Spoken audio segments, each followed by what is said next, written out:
The Jack Benny Program, presented by Lucky Strike. In a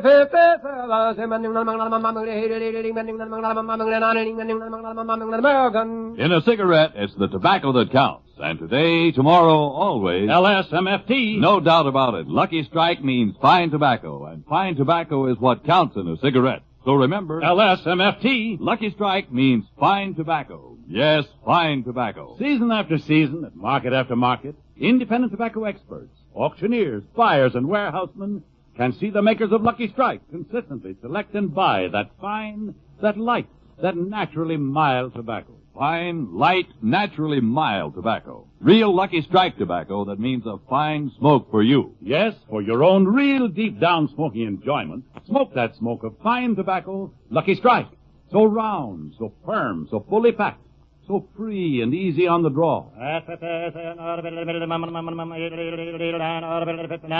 American.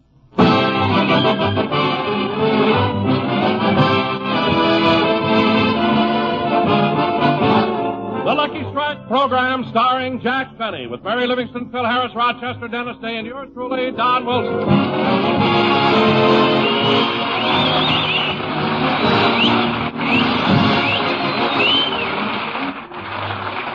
Ladies and gentlemen, I'll bet you often wondered what happens immediately after a program goes off the air. Well, let's go back to last Sunday. Jack Benny has just finished his broadcast. Okay, Phil, okay, cut it. Cut it, Phil, we're off the air. Well, folks, how did you like the program? Well, I'm glad you did. Ladies and gentlemen, you were a wonderful audience, just wonderful. And I'm looking forward to seeing you all here in the studio again. You'll never see me again, Bub. What? I wouldn't sit through another one of your shows if I was in the front row. Your guest star was Sally Rand. Her balloon had a slow leak, and my wife wasn't with me.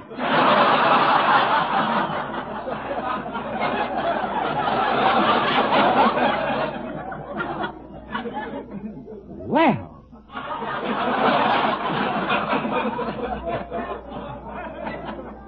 Look here, mister. You're too fresh. You'll never get tickets to my show again. What tickets? Last night I'm walking down the street, a guy throws a sack over my head, gives me a bump on the noggin, and when I come to, I'm sitting here in the studio. Gee, I know my producer wants all the seats filled, but I wish he'd stop using that blackjack, you know? Jack, you mean to say the only way you can get an audience is to have your producer go around hitting people on the head? Well... Gosh, and I always thought before we go on the air that bong, bong, bong were chimes. No. No, Mary, that's 3 more coming in. Last week, one guy's head was out of tune and loused up the whole network. But we just give them a light tap on the head. It only raises a little bump. Little bump? Yeah. My bump's got snow on it. Well, don't blame the weather on me. Anyway, mister, the show is over, so you can go. Okay. This is the last time I pass NBC without a helmet. All right. Say, Jackson, I'm going to run along now. Oh, just a minute, Phil. I want to talk to you. What is it this time? Well, Phil, I can see now why that guy and the rest of the audience have no respect for our show. Why? What did I do? Phil, do you have to have that bottle of bourbon sitting on the table right next to you while you're leading the band? Certainly. When I use my hand to give the boys a downbeat, I ain't going to bring it up empty.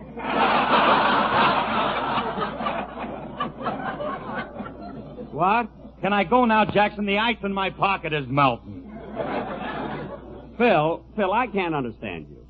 Standing out here on the stage in front of an intelligent audience. 350 people with bumps on their heads. And you act that way. I can't understand you at all. Nobody can understand me, Jackson. I'm a character. People love me for what I am. For what you are. Phil, that and where elephants go to die are the 2 unsolved mysteries of the universe. Believe me. But look, Phil, I'm not asking for good music. All I'm asking is that you and your orchestra look dignified. This is a big radio show. Tell your boys to take down that clothesline they got strung across the stage there. That's no clothesline. That's a direct wire to Santa Anita. Santa Anita? Now cut that out! What a bunch of guys. Phil, look at that new violinist you got sitting there during the whole program wearing a derby. Derby, that's a bump on his head. I have trouble getting people, too. That I'm sure of. Oh, for heaven's sake, Jack, why don't you stop picking on Phil? As long as I've been with you, you've had trouble with your orchestra leaders. Me? Yeah, I'll never forget how mad you got at Johnny Green when he wanted to put 4 clarinets in the orchestra. Well, that's where you're wrong, sister. Even though I was paying for it, I had no objection to Johnny Green adding 4 clarinets. I know, but you made him hire one man with a wide mouth. Well, I thought it would be novel. And oh boy, what George Olson went through with you. He even took a swing at you. So what? I was plenty fast, wasn't I? I'll say you were fast. By the time Olson took off his coat and rolled up his sleeves, you ran out of the building, took an eye test, and came back wearing a pair of glasses. Oh, Mary, why do you say things like that? You know very well that I try to help everybody on my program. Some help. He even cut my song out today. Believe me, Mary, people ought to know what I go through just to put on a show. He'd like to cut my song out every week. You know, Mary, there's a lot more to a radio program. Than just talking into a microphone. If my mother was here, she'd punch him right in the nose. What? Glasses or no glasses. Dennis, what are you mumbling about? What? Oh, hello, Mr. Benny. Hello. Gee, what a coincidence. I was just talking about you. I know, I heard you. What's wrong? You cut my song out today. Oh, well, I'm sorry, kid. I had to do it because of time. But you can do the song next week. How do you know you'll like it? You didn't even hear it. Well, all right, let's hear it now. Okay.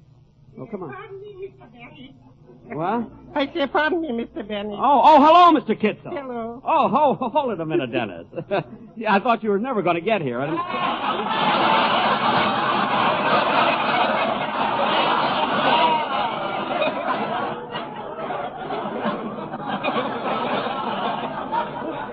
I was going to do half of last week's show over again. The part that was good. But, hold it a minute, Dennis. Look, if you came to see my show, Mr. Kitzel, you're a little late. You know, we just went off the air. Oh, that's all right. I was sitting in my car.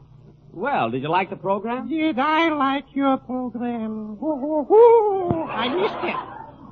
You missed it? Oh, I see. But I was in here to see your show last week. Good. Where'd you get the ticket? Who needs tickets? I was nonchalantly walking down the street when all of a sudden somebody threw a sack over me. I got a bump on my head, and the next thing I knew, somebody is whispering in my ear, "Welcome to NBC." Well, I'm sorry you missed the program today, but maybe you can come back next week. I'll try. By the way, Mr. Benny, if it wouldn't be too much trouble, will you please give me an autograph for my nephew? Your nephew? Yes, he's been in the Army 4 years, and he's visiting me from Oahu. Oh, from, Honolulu, Oahu? No, Cleveland, Oahu.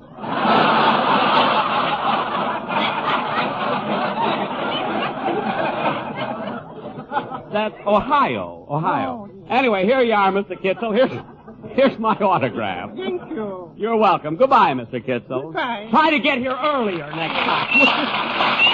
Come on, Dennis. Dennis, let's have your song. I want to...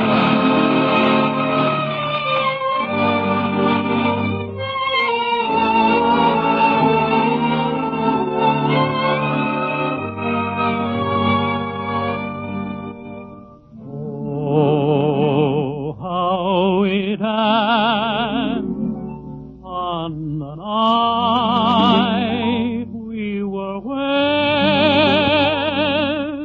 we found our true love.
sweet pine that our love is on altar by time. Dear, if I held you so close in my arms, angels were singing a hymn to your charms, to hearts gently beating were murmuring low.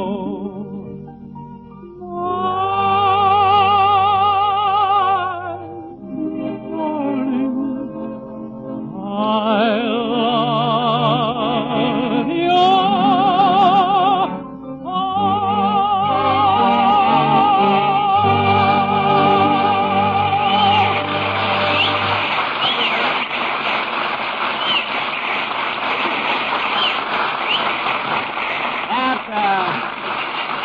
That was a swell song, Dennis. Very, very good. Come on, Mary, I'll take you home now. Okay. Will you drop me off on the way, Mr. Benny? Sure, kid, sure. Come on, let's go. You know, Dennis, that certainly was a swell number, the anniversary song. Would you like to sing it at my birthday party next week? Sure, Mr. Benny. How old are you going to be? 53. 38. Mary, he asked me. I'm 38, Dennis. Gosh, I'm 26 and I'm worried. Why? Look what can happen to me in just 12 years.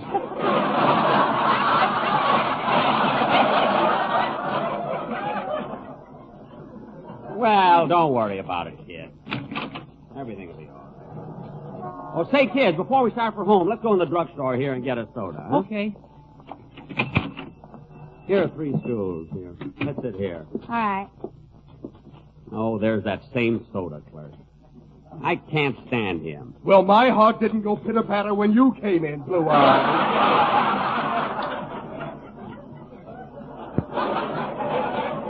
I don't know why he hates me. So just take our orders. What have you got? We have sodas, parfaits, splits, flips, sundaes, malts, sherbets, orangeade, and Dr. Scholl's foot pads. What are the Dr. Scholl's foot pads for? For our ice cream corns, I knew you'd ask me.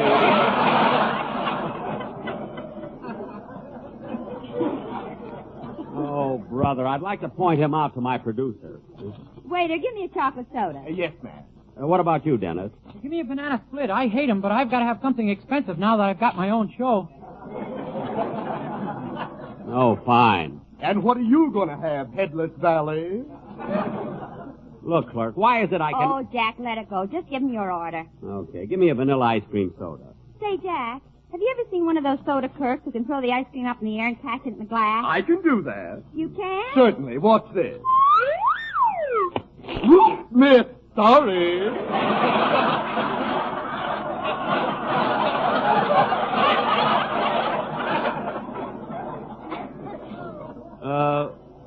Where did it go? Don't look now, but you got a toupee a la mode.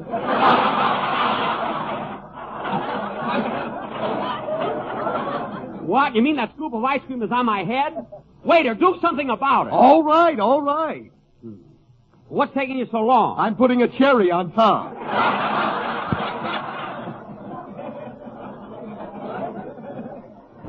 A cherry? Would you mind sitting in our window a couple of days? No, I'm not making any personal appearances this year. Okay, here are your drinks, folks. I don't know why it is I always have to run into him. How's your soda, Mary? Well, Dennis, don't eat your banana split so fast. I want to finish it before I get sick. That's the silliest thing I ever heard. You know, Mary, this vanilla soda is very good. mine was too. Well, I'm all finished. Me too. You're through with your soda, aren't you, Jack? Just a minute. There's a little left at the bottom. I've only got one show. You know.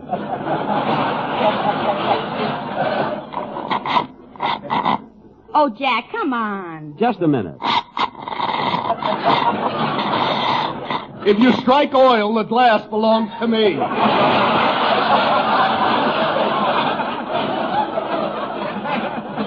Never mind.